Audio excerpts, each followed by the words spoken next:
Hello friends, मेरा नाम पवन पांडे है।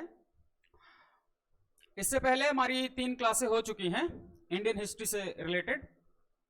आज की ये जो क्लास है वो चौथी क्लास है और आज हम लोग हड़प्पा सभ्यता के जो प्रमुख स्थल हैं, जिनमें से एक स्थल जो सबसे प्रमुख था हड़प्पा, उसे डिस्कस किया जा चुका है। आज दूसरा जो सबसे महत्वपूर्ण स्थल है मोहनजोदाड़ो, उसके बारे में आज हम लोग डिस्कस करते हैं। मोहनजोदाड़ो का नाम आप लोगों ने सुना होगा, डेफिनेट सी बात है। मोहनजोदाड़ो नाम की एक मूवी भी आई थी ऋतिक रोशन की, वो भी आप लोगों ने देखी होगी। अगर नहीं देखी है तो बेहतरीन मूवी है, ऋतिक रोशन एंड पूजा हेगड़े की। तो कुछ लोग ऋतिक रोशन देखने जाते हैं, कुछ लोग पूजा हेगड़े को देखने जाते हैं, तो ऐसी मेंटेलिटी के साथ न जाएं आप लोग। मोहनजोदाड़ो में क्या क्या चीजें हैं, कैसा समाज है, कैसा स्ट्रक्चर है उनके रहने का, ये सब उसमें बहुत अच्छे तरीके से मूवी में दिखाया गया है। तो उसको देखने की कोशिश करें, नजरिया डेवलप करें घर पर सिनेमा में जाने से पहले कि देखना क्या चाहते हैं आप, तभी मूवी देखने का अच्छा मजा आता है। मोहनजोदड़ो, इसे हम सिंधी भाषा में मृतकों का टीला कहते हैं। मृतकों का टीला कहते हैं या प्रेतों का टीला भी कहते हैं ऐसा। इसका एक दूसरा नाम भी है सिंध का बाग, या इसका एक दूसरा नाम भी है सिंध का बाग या सिंध का नखलिस्तान। नखलिस्तान भी इसको कहते हैं, या इसे हम स्तूप टीला भी कहते हैं।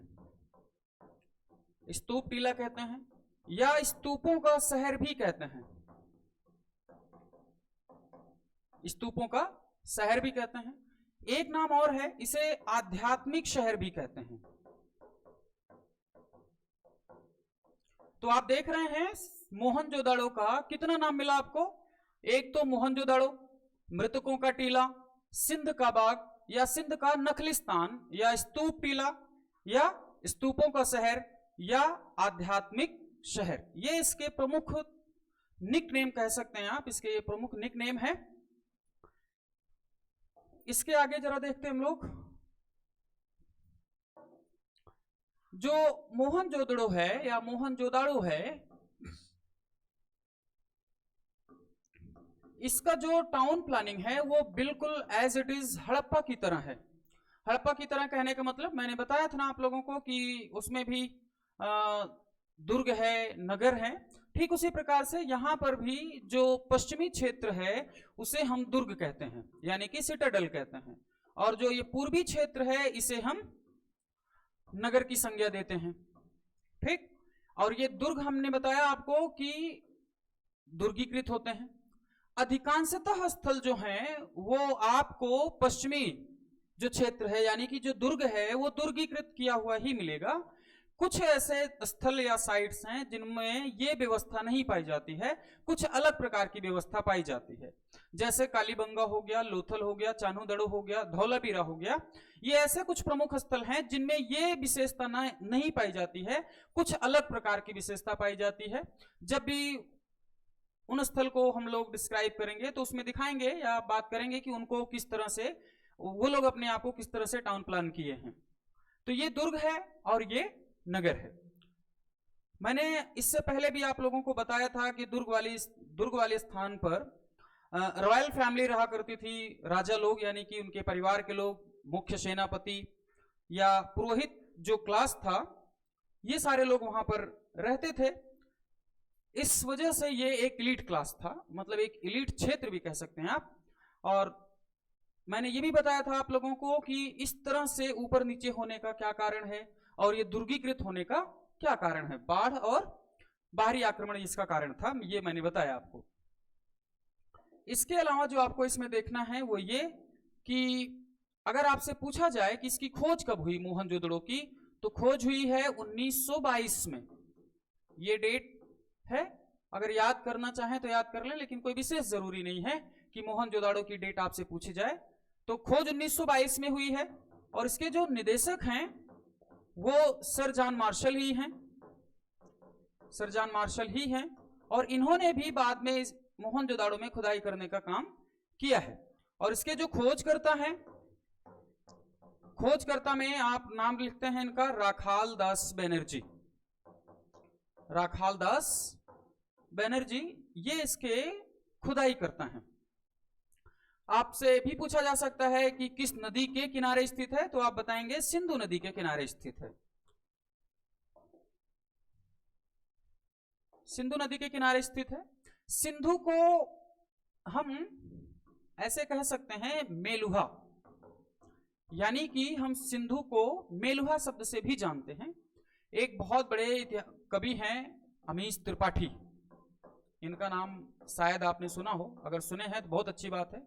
अमीश त्रिपाठी बहुत अच्छे लेखक हैं। इन्होंने मेलुहा नाम की अपनी एक किताब लिखी, बहुत इंपॉर्टेंट बुक है, कभी टाइम मिले तो इसको पढ़ें।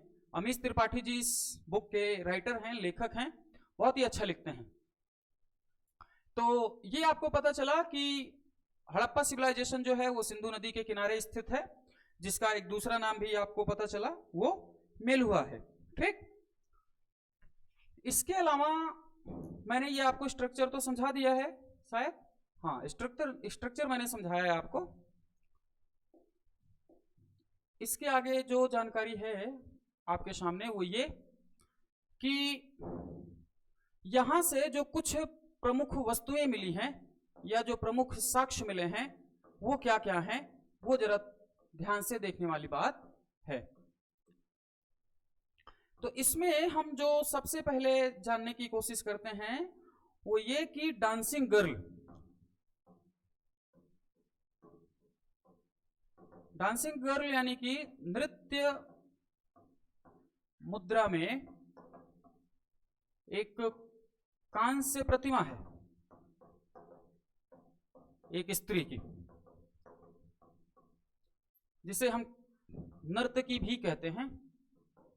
यहां मैंने बताया कि नृत्य मुद्रा में है, जबकि वो नृत्य मुद्रा में नहीं है, उसका अलंकरण ऐसा किया गया है कि वो ऐसा लग रहा है कि वो डांसिंग फॉर्म में है अपने, जबकि ऐसा है नहीं। अब इसमें इंपॉर्टेंट बात यह है कि एक बीएचयू के रिटायर्ड प्रोफेसर हैं जिनका नाम है ठाकुर प्रसाद वर्मा।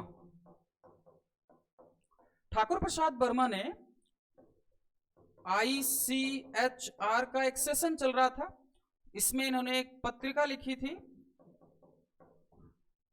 पत्रिका का क्या नाम था, इतिहास। इसमें इन्होंने एक इंपॉर्टेंट तथ्य दिया पार्वती नाम से। पार्वती का क्या मतलब है?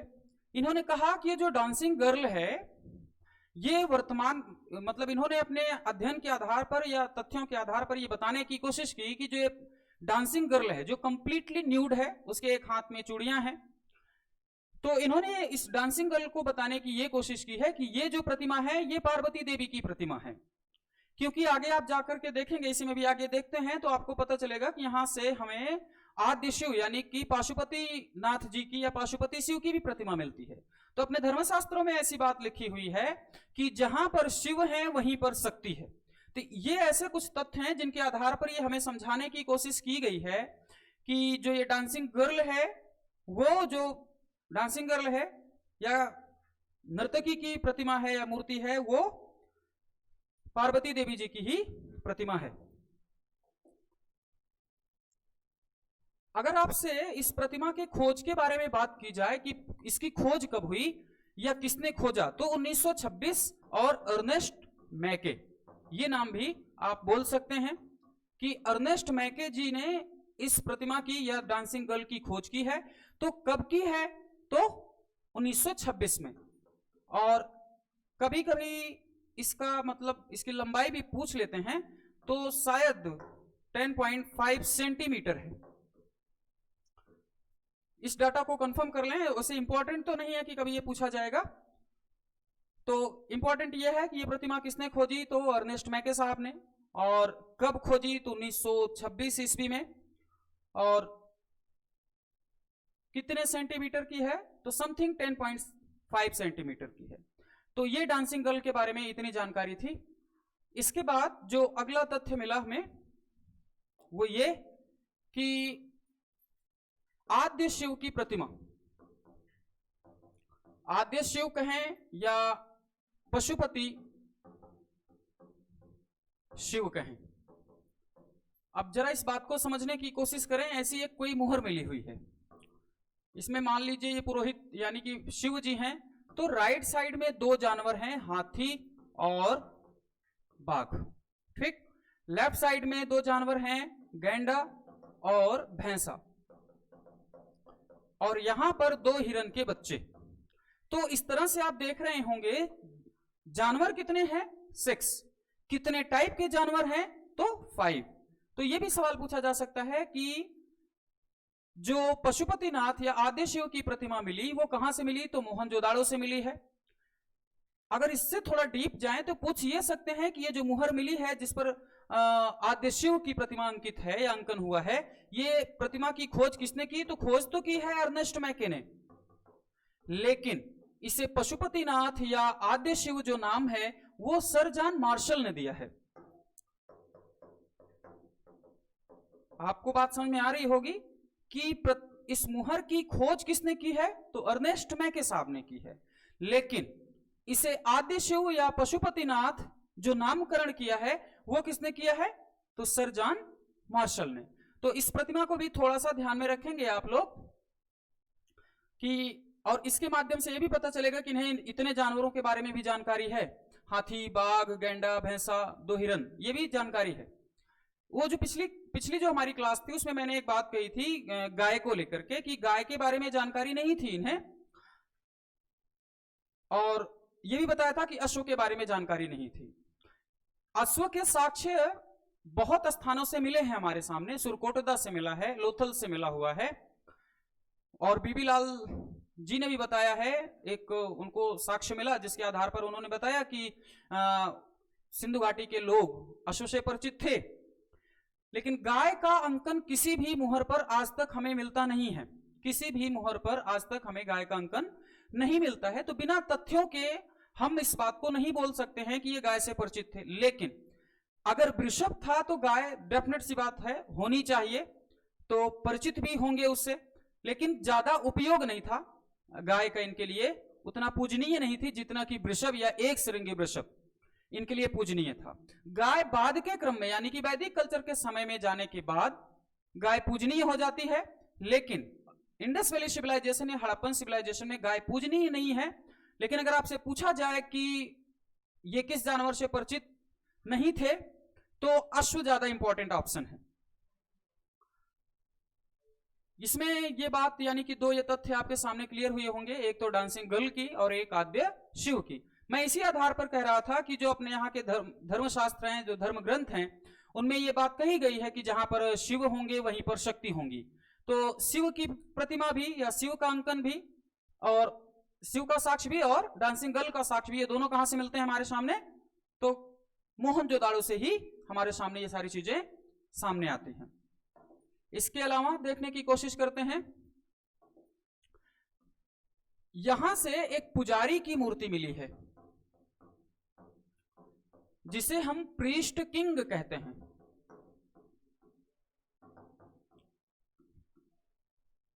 प्रीस्ट किंग कहते हैं। इस प्रीस्ट किंग या पुजारी की मूर्ति जो है वो गौतम बुद्ध के परिधान की तरह वस्त्र धारण किए हुए यानी कि तिपतिया साल ओढ़े हुए है। वर्तमान में अगर ये पूछा जाए कि ये मूर्ति है कहां पर, तो नेशनल म्यूजियम कराची,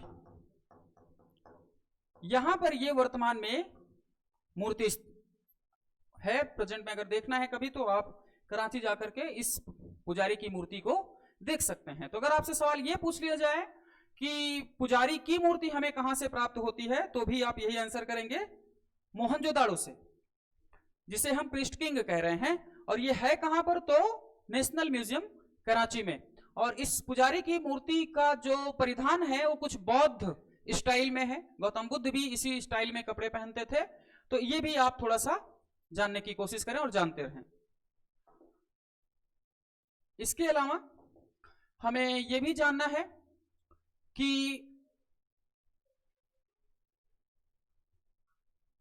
हड़प्पा मोहनजोदाड़ो के बारे में, पतन के बारे में भी दो लोग हैं जो अलग अलग मत रखते हैं। जैसे एक नाम ध्यान रखें आप, जॉन मार्शल का, और एक नाम है KUR कैनेडी का।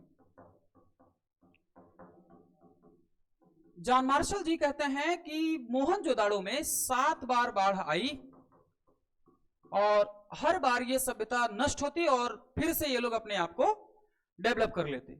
इनसे क्रॉस क्वेश्चन पूछा गया, यानी कि जॉन मार्शल से क्रॉस क्वेश्चन पूछा गया कि अगर ये 7 बार सक्षम थे बाढ़ में नष्ट होकर के फिर से अपने आप को डेवलप करने में, तो ऐसा क्यों नहीं कर पाए ये 8वीं बार?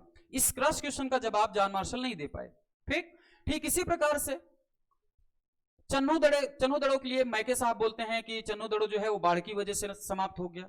ठीक इसी प्रकार से लोथल के लिए SR राव साहब कहते हैं कि जो लोथल है उसका पतन भी बाढ़ की वजह से हुआ है। जबकि जॉन मार्शल के इस बाढ़ वाले सिद्धांत को KUR कैनेडी रिजेक्ट करते हैं और कहते हैं कि ऐसा बिल्कुल भी नहीं था, ये एक महामारी की वजह से था, यानी कि मलेरिया की वजह से मोहनजोदड़ो का पतन हुआ है, ना कि बाढ़ की वजह से।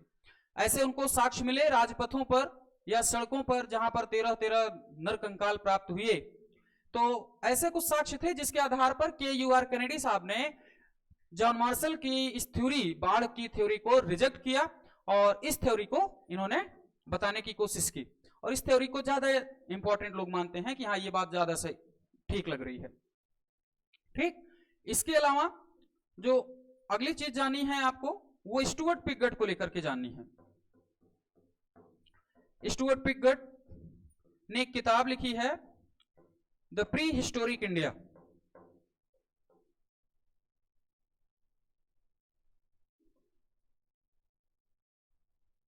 द प्री हिस्टोरिक इंडिया, ये इनकी किताब है स्टुअर्ट पिगट की। इसमें इन्होंने हड़प्पा और मोहनजोदाड़ो को हड़प्पा सभ्यता की जुड़वा राजधानी कहा है। हड़प्पा सभ्यता की जुड़वा राजधानी कहा है। आपसे सवाल ये पूछा जा सकता है कि हड़प्पा सभ्यता को हड़प्पा और मोहनजोदड़ो को हड़प्पा सभ्यता की जुड़वा राजधानी किसने कहा है? तो आप आंसर करेंगे स्टुअर्ट पिगट को। इसमें एक सवाल और बनेगा कि ये बात इन्होंने किस में कही है, किस बुक में? तो द प्री हिस्टोरिक इंडिया नाम की किताब में अपने।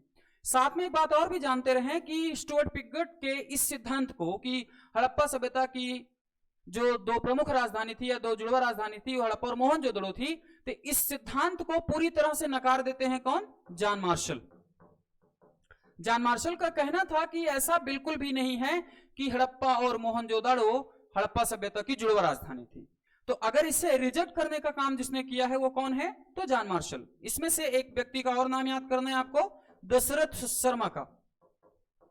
दशरथ शर्मा राजस्थान के एक बहुत ही प्रोमिनेंट हिस्टोरियन है, बहुत इंपॉर्टेंट इतिहासकार हैं। इन्होंने चौहान डायनेस्टी के ऊपर बहुत इंपॉर्टेंट काम किया, बहुत अच्छा काम किया है। अर्ली चौहान डायनेस्टी नाम की एक बुक लिखी है इन्होंने, और इन्होंने बताया है कि कालीबंगा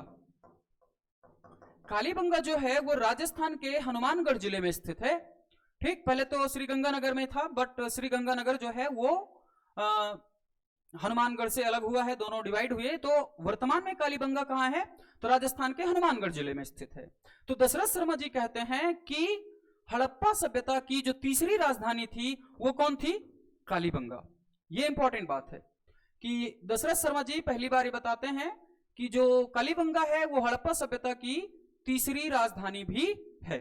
ठीक, तो इसमें से इतनी बात आपको समझ में आ गई होगी स्टुअर्ट पिगट से लेकर के दशरथ शर्मा को लेकर के, यानी कि 3 इंपॉर्टेंट नाम याद करने हैं, स्टुअर्ट पिगट, जॉन मार्शल और दशरथ शर्मा। किसने राजधानी कहा और किसने राजधानी नहीं कहा है, और किसने तीसरी राजधानी का भी जिक्र किया है, इसको भी थोड़ा सा ध्यान में रखें। अगली जो सबसे इंपॉर्टेंट चीज है वो ये बृहद स्नानागार। बृहद स्नानागार ये भी इंपॉर्टेंट चीज है। ये भी कहां से प्राप्त हुई? तो मोहनजोदाड़ो से ही प्राप्त हुई। बृहद स्नानागार को कुछ ऐसे समझने की कोशिश करें, इस तरह से एक कुंड समझ लीजिए।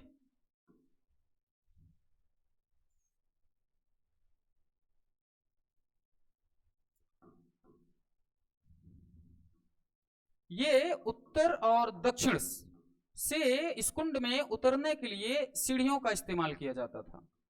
यहां सीढ़ियां बनाई गई हैं, इसको भी थोड़ा सा ध्यान में रखें आप लोग।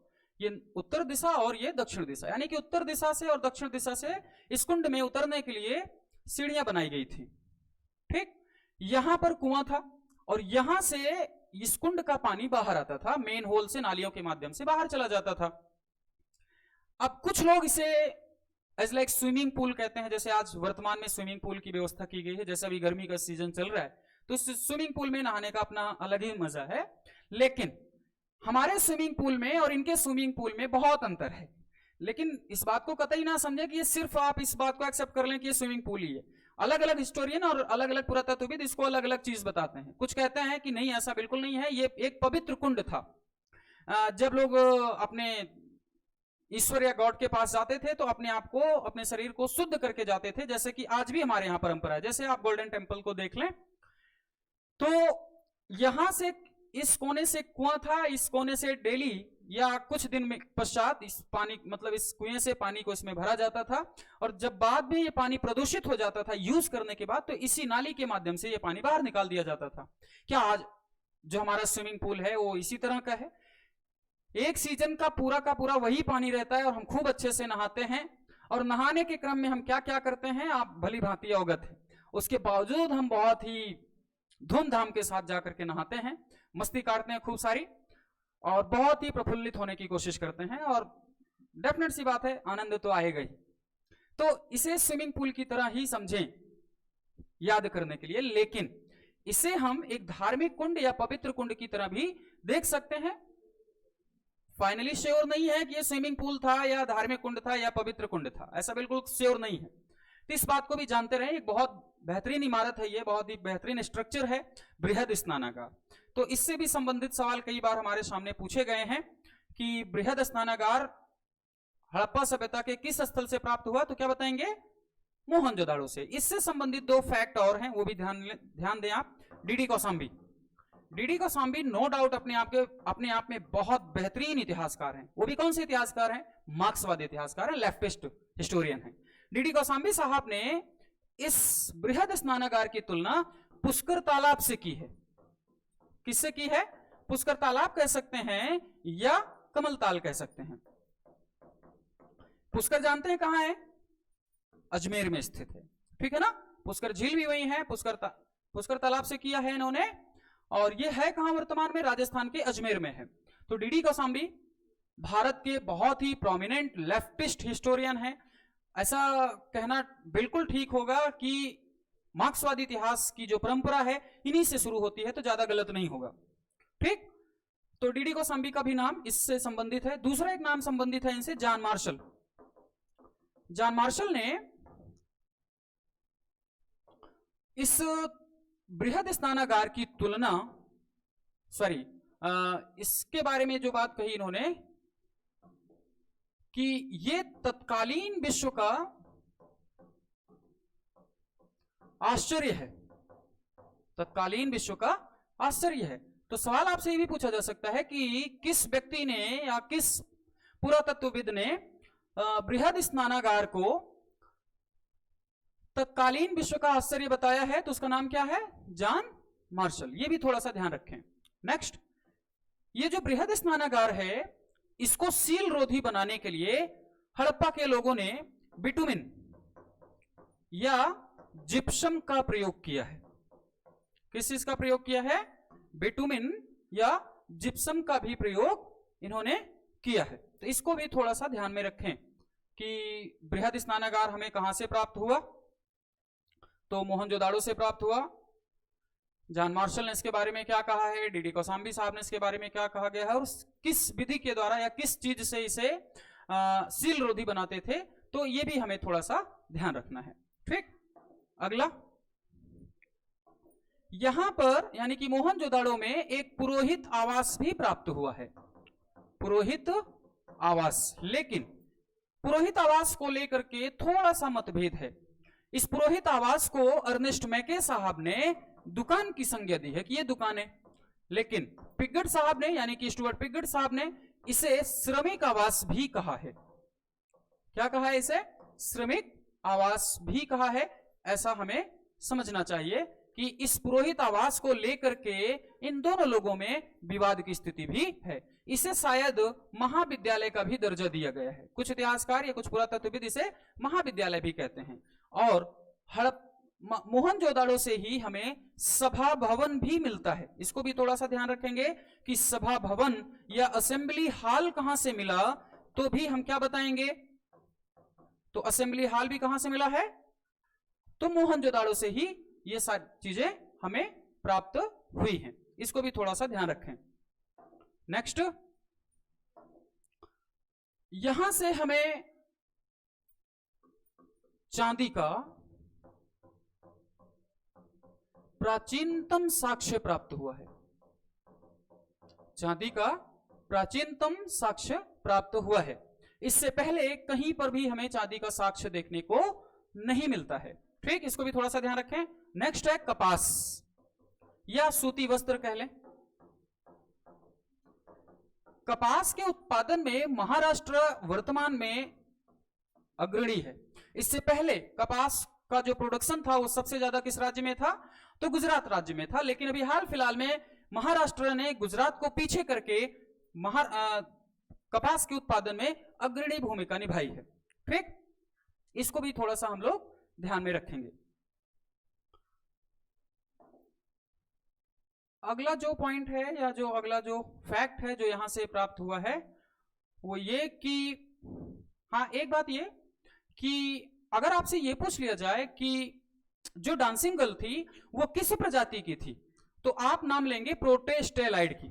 ये थोड़ा सा मिस हुआ था, रिकॉल हुआ तो मैंने बता दिया आपको।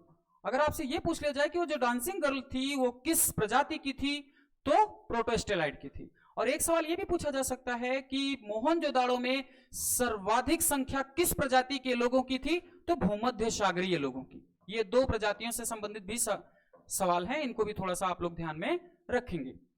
क्या कहने का मतलब कि जो डांसिंग गर्ल है वो किस प्रजाति की है, तो प्रोटेस्टेलाइड या काकेशियन प्रजाति की है। अगर हम इसको यानी कि प्रोटेस्टेलाइड को आज की कैटेगरी से बिलोंग करें या को रिलेट करें, तो ये एससी क्लास शेड्यूल कास्ट की प्रजाति है। और अगर आपसे ये पूछ लिया जाए कि सर्वाधिक जनसंख्या किसकी थी मोहनजोदाड़ो में, यानी कि किस प्रजाति की थी, तो आप किसका आंसर करेंगे, भूमध्य सागरीय का। ठीक है। नेक्स्ट बात, राजपथ यानी कि हाईवे। एक राजपथ भी मिला है 9.15 मीटर का चौड़ा। तो राजपथ कहां से प्राप्त हुआ है हमें, तो राजपथ भी हमें कहां से मिला, मोहनजोदाड़ो से। तो हमें यह भी थोड़ा सा ध्यान में रखने की जरूरत है। नेक्स्ट, यहां की जो मुहर है वो वर्गाकार है। कैसी मुहर है, वर्गाकार। और ये मुहर किसकी बनती थी, तो सेल खड़ी की बनती थी। और ये सेल खड़ी एक मुलायम पत्थर होता है। ठीक, ये इंपॉर्टेंट बात है। सेल खड़ी के मतलब अधिकांश मोहरें जो थी वो सेल खड़ी की ही बनाई जाती थी। ठीक, और अधिकांश मुहर जो थी वो किस आकार में थी, तो वर्गाकार में थी। तो लगभग मैंने आपको ये समझाने की कोशिश की या बताने की कोशिश की है कि मोहनजोदाड़ो से क्या क्या चीजें प्राप्त हुई और कैसे कैसे चीजें मिली हैं। ये सारी चीजें मैंने आपको मोहनजोदाड़ो के क्रम में समझाने की कोशिश की है। मुझे उम्मीद है कि इससे बाहर सवाल नहीं जाना चाहिए आपका। हाँ, एक बात और है इसमें कि अगर आपसे कभी ऐसे पूछने की संभावना तो है नहीं, कभी जनसंख्या पूछ ले आपसे कि मोहनजोदाड़ो की जो जनसंख्या थी वो कितनी थी, तो कुछ किताबों में 35,000 और कुछ किताबों में 41,000 मिलता है। ठीक, अगर ये ऑप्शन में दोनों हो यानी कि 35,000 भी हो और 41,000 भी हो, तो 41,000 को हम पहली प्राथमिकता देंगे। ठीक है, क्योंकि ये अपडेटेड नंबर्स है। अगर 41,000 ऑप्शन में नहीं है तो जो नियर अबाउट संख्या होगी, नंबर्स होंगे, उनको हम क्लिक करने की कोशिश करेंगे। ठीक, तो जनसंख्या से बात इतनी ही है कि 35,000 या 41,000 जो भी पहले हो। तो ये भी लगभग बात समाप्त हुई। इससे संबंधित यानी कि मोहनजोदाड़ो से संबंधित जितने भी तथ्य थे लगभग वो सारे डन हो चुके हैं। अगला जो स्थल है, जो सबसे प्रमुख स्थल है हड़प्पा और मोहनजोदाड़ो के बाद, वो कौन सा है, तो लोथल है। ठीक, लोथल कहां है, तो ये जानने की कोशिश करें। गुजरात में है। किस जिले में है, तो अहमदाबाद में है। और किस ग्राम के निकट है, तो सरगवल खंभात की खाड़ी के पास। तो लोथल कहां है? गुजरात के अहमदाबाद जिले में और सरगवाल नामक ग्राम में, ठीक। लोथल है, इसे हम मुर्दों का नगर भी कहते हैं, ये भी ध्यान रखना है। इसका एक निक नेम भी है, इसे हम मुर्दों का नगर भी कहते हैं, ठीक। आगे अगर इसके खोज की बात की जाए आपसे कि खोज कब हुई, तो 1954 में हुई, ठीक। किस नदी के किनारे स्थित है, तो आप बताएंगे भोगवा नदी के किनारे स्थित है। किसने की खोज या खोजकर्ता अगर आपसे पूछा जाए तो एस.आर. राव, ठीक। एस.आर. राव बहुत इंपॉर्टेंट पुरातत्वविद हैं, बहुत अच्छे इतिहासकार भी हैं, तो इनको भी थोड़ा सा ध्यान में रखें कि लोथल की जो खोज है वो किसने की है, तो एस.आर. राव साहब ने की है। कब की है, तो 1954 में की है, और कहां पर है, तो अहमदाबाद के सरगवाल नामक ग्राम में स्थित है, ठीक। इसका जो टाउन प्लानिंग है या रहने का जो स्ट्रक्चर है वो थोड़ा सा अलग है, जरा देखें कैसे अलग है। ये मैंने बताया था आपको दुर्ग वाला स्थान, ठीक, और ये मैंने बताया था आपको नगर वाला क्षेत्र, ठीक। अभी तक क्या था कि जो दुर्ग था वो दुर्गीकृत होता था, इसमें ऐसी टाउन प्लानिंग नहीं है। टाउन प्लानिंग कुछ ऐसी है कि एक ही रक्षा प्राचीर से दुर्ग और नगर दोनों दुर्गीकृत थे। सवाल कैसे बनेगा आपसे कि हड़प्पा सभ्यता का वह कौन सा स्थल है जो एक ही रक्षा प्राचीर से दुर्गीकृत है, यानी कि दुर्ग भी और नगर भी। तो ऐसा ये प्रमुख स्थल कौन सा है, तो आप क्या नाम लेंगे, लोथल, ठीक। अगला जो फैक्ट है इसमें वो ये कि लोथल को ही हम लघु हड़प्पा या लघु मोहनजोदड़ो भी कहते हैं, लघु मोहनजोदड़ो भी कहते हैं। ये दोनों नाम किसने दिए हैं, तो एस.आर. राव साहब ने नाम दिए हैं, ठीक है। तो ये भी ध्यान में रखें कि लोथल को हम लघु हड़प्पा या लघु मोहनजोदड़ो कहते हैं, और ये टाइटल दिया किसने है, तो एस.आर. राव साहब ने दिया है। ये भी आप पूछ सकते हैं कि इसे लघु हड़प्पा या लघु मोहनजोदड़ो हम क्यों कहते हैं, तो इसके पीछे कारण 2 या 3 हैं, जरा ध्यान से समझें। एक तो साफ सफाई, ठीक, एक तो नाली की उच्चतम व्यवस्था, और एक टाउन प्लानिंग यानी कि नगर नियोजन। ये 3 खास बातें हैं। ये 3 खास बातें हड़प्पा और मोहनजोदड़ो में भी पाई जाती हैं, और साथ ही साथ ये व्यवस्था लोथल में भी पाई जाती है। इस वजह से हम लोथल को लघु हड़प्पा या लघु मोहनजोदड़ो भी कहते हैं। इसका भी हमें थोड़ा सा ध्यान रखना होगा, ठीक। इसके अलावा जो इसमें फैक्ट मिलता है वो ये कि हड़प्पा से भी मोहनजोदड़ो से भी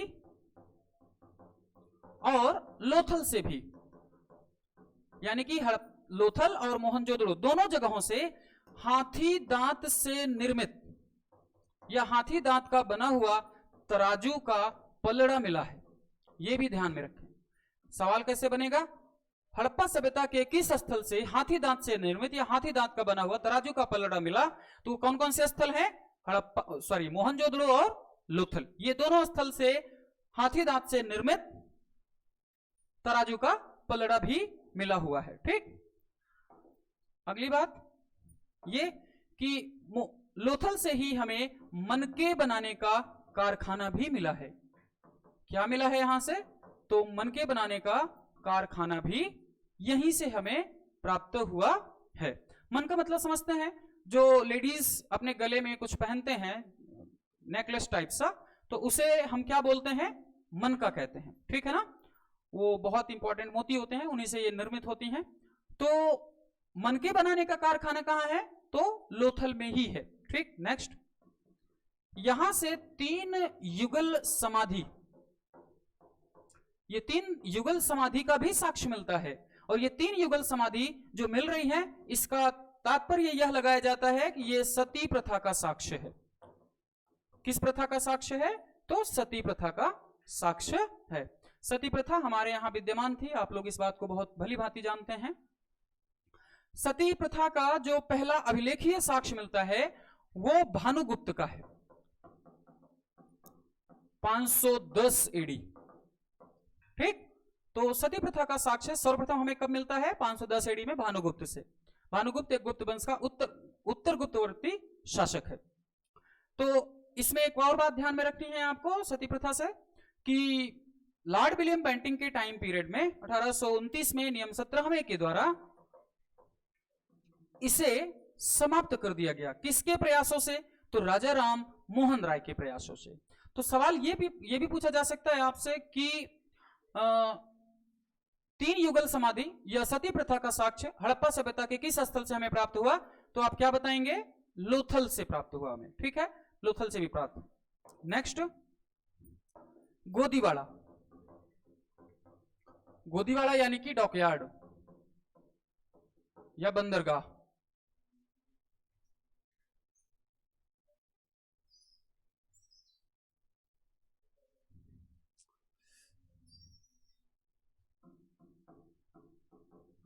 ठीक, ये डॉकयार्ड है, यानी आप गोदीवाड़ा कहें या डॉकयार्ड कहें, बात एक ही है। इसे डॉकयार्ड या गोदीवाड़ा नाम किसने दिया? तो SR राव साहब ने दिया है। ठीक, अपनी किताब में इन्होंने नाम दिया इसका the story of Indian archaeology. इनकी जो किताब का नाम है the story of Indian archaeology. इसे गोदीवाड़ा या डॉकयार्ड नाम किसने दिया है? तो SR राव साहब ने। यह भी ध्यान में रखना है कि ये दुनिया का सबसे प्राचीनतम डॉकयार्ड है, दुनिया का सबसे प्राचीनतम बंदरगाह या डॉकयार्ड है। ये भी थोड़ा सा ध्यान में रखें। ठीक, गोदीवाड़ा बहुत इंपॉर्टेंट स्ट्रक्चर है जो कहां से हमें प्राप्त होता है? तो लोथल से प्राप्त होता है। ठीक, नेक्स्ट, लोथल से ही हमें ममी का मॉडल मिलता है। ममी का मॉडल मतलब जब किसी व्यक्ति की डेथ हो जाती है तो उसे दफना दिया जाता है, और यह व्यवस्था कहां की गई है? और उसके ऊपर एक बेहतरीन इमारत बना दी जाती है। ठीक, ममी यानी कि ताबूत में किसी व्यक्ति की बॉडी को डाल करके मसाला वगैरह लगा करके दफन कर देना। ठीक, दैट इज ममी। मम्मी से मतलब नहीं है। ममी का मॉडल कहां का है? तो मिस्र से ये संबंधित है। क्या कहने का मतलब? इससे क्या पता चलता है? इससे यह पता चलता है कि हड़प्पा सभ्यता के जो लोग थे उनका जो संबंध था वो मिस्र के साथ भी था। ठीक, इससे यह बात हमें पता चलती है। ठीक, नेक्स्ट, 2 मुंह वाले राक्षस की मुहर भी मिली है यहां से। यह क्या स्थापित करता है? फारस के साथ संबंध है हमारा। ठीक, यानी कि लोथल के लोग फारस के साथ भी व्यापारिक संबंध करते थे। तो यह इस बात का साक्ष्य यहां से भी हमारे सामने मिलता है। ठीक, नेक्स्ट बात,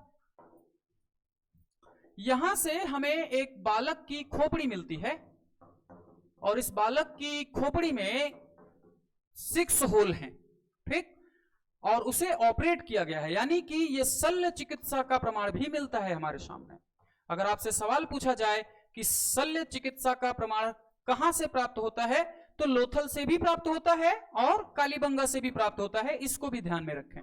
ठीक, जो राजस्थान के हनुमानगढ़ जिले में स्थित है। ठीक, तो बालक की खोपड़ी मिली है जिसमें 6 होल हैं। ठीक, 6 छिद्र हैं, और उन्हें ऑपरेट करने की व्यवस्था की गई थी, यानी कि ऑपरेट किया गया था। ऑपरेशन यानी कि शल्य चिकित्सा। ये शल्य चिकित्सा के प्रमाण कहां कहां से प्राप्त हुए? तो कालीबंगा से भी प्राप्त हुए हैं, और लोथल से भी हमारे सामने ये सारी चीजें दिखाई देती हैं। ठीक, नेक्स्ट बात, लोथल से ही हमें धान या चावल का भी साक्ष्य प्राप्त होता है। धान या चावल का साक्ष्य भी कहां से प्राप्त हुआ है? तो लोथल से। नेक्स्ट बात, इसके अलावा लोथल से हमारे सामने जो इंपॉर्टेंट बात कही जा सकती है वो ये कि हड़प्पा सभ्यता के जितने भी लगभग स्थल हैं, उन सभी स्थल के जो मकान थे, उन मकान के दरवाजे गली में खुलते थे, ना कि सड़क की तरफ। लेकिन लोथल एक ऐसा स्थल है जिसके दरवाजे गली की तरफ ना खुल करके सड़क की तरफ खुलते थे। यह भी थोड़ा सा ध्यान रखना है।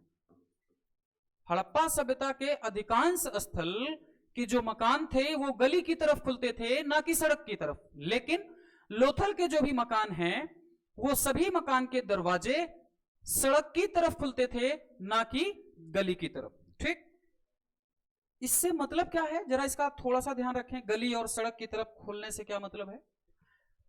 गली में जैसे समझ लें इस बात को ऐसे, ये हाईवे जा रही है सड़क, और इस तरह से इन लोगों ने अपने मकान बना रखे हैं।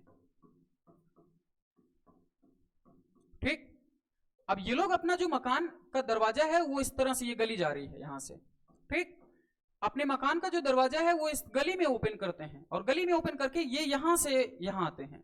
लेकिन लोथल के जो लोग हैं वो सीधे इधर की तरफ खोल रहे हैं, ना कि गली की तरफ खोल रहे हैं। ठीक है, इससे फायदा क्या होगा? इन्हें पर्यावरण की, हमें इससे यह पता चलता है कि इन्हें पर्यावरण के बारे में कितनी अच्छी जानकारी है ना, कि डायरेक्ट अपने घर का दरवाजा सड़क की तरफ, रोड के साइड में नहीं ओपन करें, क्योंकि सड़क पर वाहन भी तो चलेंगे और सारे डस्ट सड़क के जो भी हैं वो कहां जाएंगे? हमारे माता या बहन के द्वारा बनाए हुए भोजन पर, और वही पॉल्यूटेड भोजन हम ग्रहण करेंगे और हम बीमारियों से ग्रसित होंगे। लेकिन ऐसी व्यवस्था में उतना ज्यादा पॉल्यूशन नहीं होगा जितना कि सड़क की तरफ दरवाजा ओपन करने से होगा। वर्तमान की परिपाटी क्या है कि हमारा घर बिल्कुल हाईवे के किनारे हो और बिल्कुल जस्ट सामने हमारे घर का जो दरवाजा है ओपन होता हो, सारी चीजें हमारे सामने दिखाई दें। ठीक, तो ये पर्यावरण के बारे में भी हमको इससे पता चलता है। ठीक, तो धान या चावल का साक्ष्य कहां से मिल रहा है? तो लोथल से मिल रहा है। और सड़क की तरफ दरवाजा कहां ओपन हो रहा है, किस स्थल से ओपन हो रहा है? तो लोथल ही नाम आप लोग बताएंगे। ठीक, नेक्स्ट बात, यहां से यानी कि लोथल से हमें घोड़े का भी साक्ष्य मिलता है। घोड़े का साक्ष्य सुरकोटदा से भी मिलता है, रानागुंडेई से भी मिलता है। रानागुंडेई कहां है? वर्तमान में पाकिस्तान में स्थित है। ये भी थोड़ा सा ध्यान में हमें रखने वाली चीज है। ठीक, नेक्स्ट,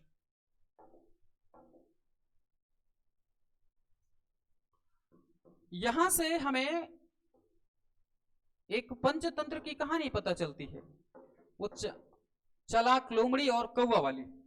ठीक, कौवा और चालाक लोमड़ी। तो इससे ये जो एक कहानी मिलती है ना हमारे सामने, हम लोगों ने बचपन में पढ़ रखी है, चालाक लोमड़ी और कौवा, तो इससे संबंधित ये साक्ष्य कहां से मिलता है हमारे सामने? तो भी लोथल से ही ये बात हमारे सामने आती है। अगर सवाल ये पूछा जाए कि ये साक्ष्य कहां से मिलता है, चालाक लोमड़ी या कौवा या पंचतंत्र की कहानी का, तो भी क्या बताएंगे आप लोग? तो लोथल ही बताएंगे।